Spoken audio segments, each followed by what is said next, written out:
Friends, मैं doctor Daisy Singh आज आपको रिस्ट की एक्सरसाइज के बारे में बताऊंगी। रिस्ट में जनरली कॉलिस फ्रैक्चर और स्मिथ फ्रैक्चर देखने के लिए मिलता है। दोनों में ही आप फ्रैक्चर के बाद प्लास्टर कास्ट लगता है। 3 हफ्ते के प्लास्टर कास्ट को जब हम हटाते हैं तो देखते हैं कि फिंगर्स की जॉइंट्स और रिस्ट जॉइंट और एल्बो जॉइंट ये सारी मोस्टली स्टिफ हो चुकी होती है, जिससे कि पेशेंट को नॉर्मली अपने लाइफस्टाइल में जुड़ने में प्रॉब्लम आती है। तो हम पेशेंट को दोबारा रिहेबिलिटेट करके नॉर्मल लाइफ में जोड़ने के लिए क्या मैनेजमेंट करते हैं, आज हम उसके ऊपर बात करेंगे। जैसा कि हम देख सकते हैं, अभी पेशेंट की फिंगर्स देखिए स्टिफ है। आप ये ऊपर करने में, नीचे करने में पेशेंट को काफ़ी पेन है। और ये फिंगर की जो जॉइंट्स है, MIP जॉइंट, DIP जॉइंट, ये सारी अभी स्टिफ है। तो पहले हमें इसको मैनेज करना पड़ेगा। इसकी फ्लेक्सिबिलिटी को रिगेन करने के लिए सबसे पहले हम मॉइस्ट हीट पैक यूज़ करते हैं। गर्म पानी की सिकाई देते हैं। 10 मिनट तक गर्म पानी की सिकाई देने के बाद उस एक्सरसाइज कराते हैं, जिससे कि धीरे धीरे फ्लेक्शन एक्सटेंशन। पहले हम फिंगर को खोलेंगे।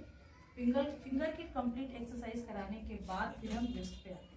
आप देख सकते हैं कि पेशेंट का फिंगर में अभी काफ़ी स्वेलिंग है। ये देख सकते हैं, इधर भी है, इधर भी है, और इनकी फिंगर्स अभी सारी स्टिफ हैं।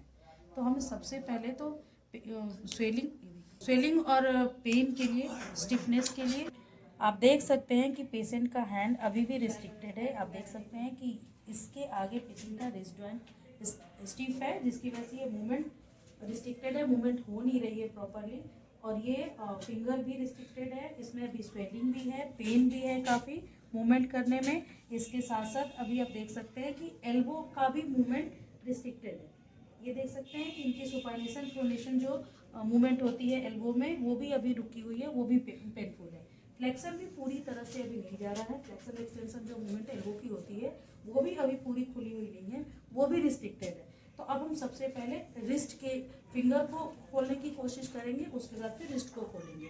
तो एक चीज़ हमें ध्यान देने वाली इसमें ये होती है कि कॉलिस फ्रैक्चर के केस में जब प्लास्टर कास्ट लगता है तो जो फ्रैक्चर साइट है उसके एक जॉइंट आगे और एक जॉइंट पीछे, ये दोनों जॉइंट को इमोबिलाइज कर दिया जाता है, जिससे कि फ्रैक्चर बोन जल्दी से जल्दी हीलअप हो सके और हड्डी जुड़ सके। तो अब हमें फोकस ये करना होता है कि हम सिर्फ रिस्ट जॉइंट पे काम नहीं करेंगे, हमें उसके साथ साथ फिंगर जॉइंट्स और एल्बो जॉइंट, जो भी रिस्ट्रिक्टेड जॉइंट है, हमें सबको खोलना है। तो हम स्टार्ट पहले फिंगर जॉइंट से करते हैं। फिंगर की स्मॉल जो MIP DIP जॉइंट्स होती हैं, हम उनकी एक्सरसाइज करेंगे, उसका भी फिजियोथेरेपी प्रॉपर करेंगे, जिससे कि उसकी इन्फ्लामेशन और पेन उसका भी रिलीफ हो। उसके बाद हम रिस्ट जॉइंट पे भी उतनी ही एक्सरसाइज वगैरह कराएंगे, और एल्बो जॉइंट पे भी सारी एक्सरसाइजेज हम एल्बो जॉइंट की भी करेंगे, जिससे कि पेशेंट को जल्द से जल्द रिस्ट जॉइंट का बेनिफिट दिखाई दे। और अब हम रिस्ट जॉइंट की एक्सरसाइज कराते हैं। अब क्लोज आ जाए। सबसे पहले पेशेंट के रिस्ट के अपर पार्ट को इमोबिलाइज कर देंगे इस तरह से। आप देख सकते हैं कि मैंने पेशेंट के रिस्ट के अपर पार्ट को इमोबिलाइज कर दिया है। दूसरे हैंड से फिंगर को नीचे की तरफ सपोर्ट देके और धीरे धीरे ऊपर की तरफ करेंगे। आप देख सकते हैं इस मूवमेंट को। इस मूवमेंट से आप देख सकते हैं कि रिस्ट की ये मोबिलिटी ऊपर की तरफ एक्सटेंशन में ये जा रही है। ये देख सकते हैं आप, रिस्ट का ये मूवमेंट ऊपर की तरफ हो रहा है, ये रहा।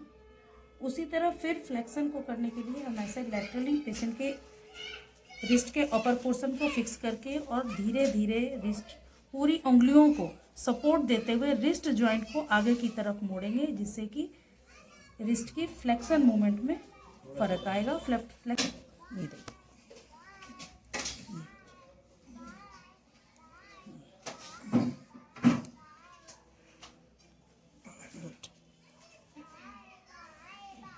ये दूसरी मूवमेंट हो गई। तीसरी मूवमेंट में हम पेशेंट के पूरे फिंगर्स को अपने हाथ से ऐसे सपोर्ट करके और ऊपर के पोर्शन को स्टेबलाइज कर देंगे।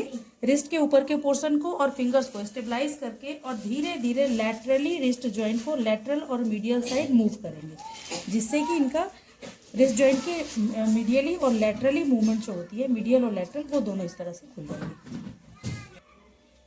आप देख सकते हैं कि इस मूवमेंट से पेशेंट की रिस्ट की मीडियल और लैटरल मूवमेंट इस तरह से मोबिलाइज हो रही है और धीरे धीरे ये रेंज ऑफ मोशन की तरफ बढ़ेगी और एट लास्ट हमें मैक्सिमम आरओएम मिल जाएगा।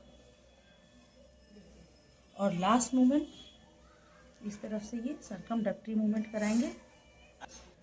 इस तरह से ये सर्कमडक्टरी मूवमेंट क्लॉकवाइज और ये एंटी क्लॉकवाइज कराएंगे।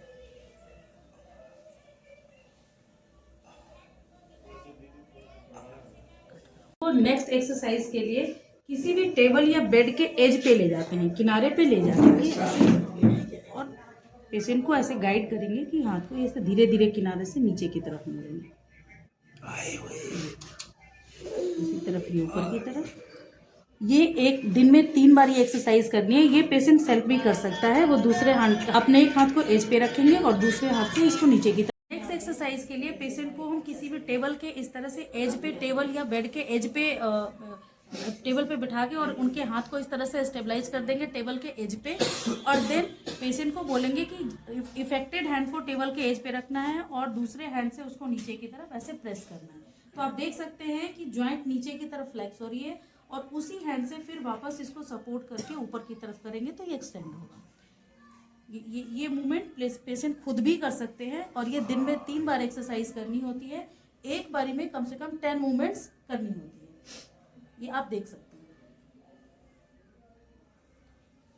अगली एक्सरसाइज के लिए पेशेंट का इफेक्टेड हैंड और नॉर्मल हैंड को ऐसे नमस्ते वाली पोज में करके यहाँ बोलेंगे कि आप चेस्ट के पास लेके जाइए, जैसे नमस्ते करते हैं, नॉर्मल नमस्ते करते हैं। अब हम एल्बो को धीरे धीरे धीरे धीरे ऐसे खोलेंगे तो नॉर्मल हैंड जो है वो 90 डिग्री एज बनाएगा, लेकिन इफेक्टेड हैंड में 90 डिग्री नहीं बनेगा। लेकिन पेशेंट को कोशिश करनी है कि नॉर्मल हैंड से इफेक्टेड हैंड की तरफ इस तरह से प्रेस करना है।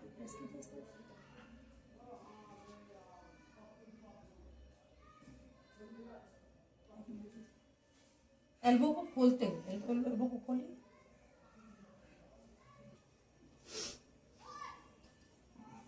आई होप आप देख पा रहे होंगे कि कैसे affected normal hand affected hand को प्रेस करने की वजह से रिस्ट की मूवमेंट हो रही है। ये देख सकते हैं। आप सेल्फ कीजिए। पेशेंट को गाइड करेंगे कि ये एक्सरसाइज वो सेल्फ भी कर सकते हैं।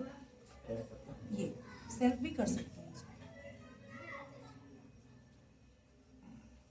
एक्सरसाइज के लिए पेशेंट को गाइड करेंगे कि वो हाथ में इस तरह से, आप देख सकते हैं मैंने वेट बांधा हुआ है, वेट बांध के और एल्बो को सुपाइनेशन और प्रोनेशन की मूवमेंट में राइट और लेफ्ट ऐसे मूव करेंगे।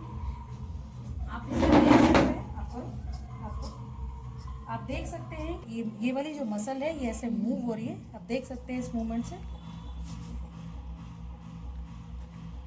ये पेशेंट को गाइड करेंगे कि वो सेल्फ करें, घर में भी करें और दिन में 3 बार करें। एक बार में कम से कम 10 से 20 मूवमेंट करें। इससे जल्दी से जल्दी हमारा रिस्ट भी खुलता है और एल्बो जॉइंट भी खुलता है।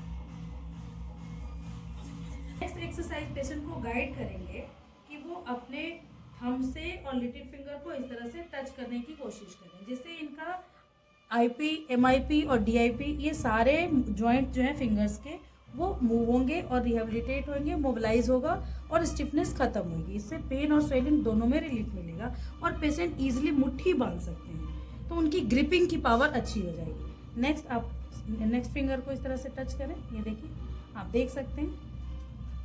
नेक्स्ट, फिर next, middle finger, yes, next. Next exercise में पेशेंट को बोलेंगे कि आप मुट्ठी बांधिए। इस तरह से मुट्ठी बांधेंगे, फिर इसको खोलेंगे, फिर मुट्ठी बांधेंगे, सेल्फ कीजिए। यस, थंब को भी हम जितना मैक्सिमम हो सकता है यहाँ इस डीआईपी जॉइंट पे यहाँ पे टच करने की कोशिश करेंगे। टच कीजिए। पेशेंट को वोकल कमांड देंगे कि ये सेल्फ करें। जितना ज़्यादा सेल्फ करेंगे उतनी जल्दी और उतना अच्छा रिजल्ट मिलेगा। जो आपको अच्छी लगी होगी, इंफॉर्मेटिव लगी होगी, इससे अगर आपको कोई भी फायदा मिलता है तो please like and subscribe my channel. Thank you so much.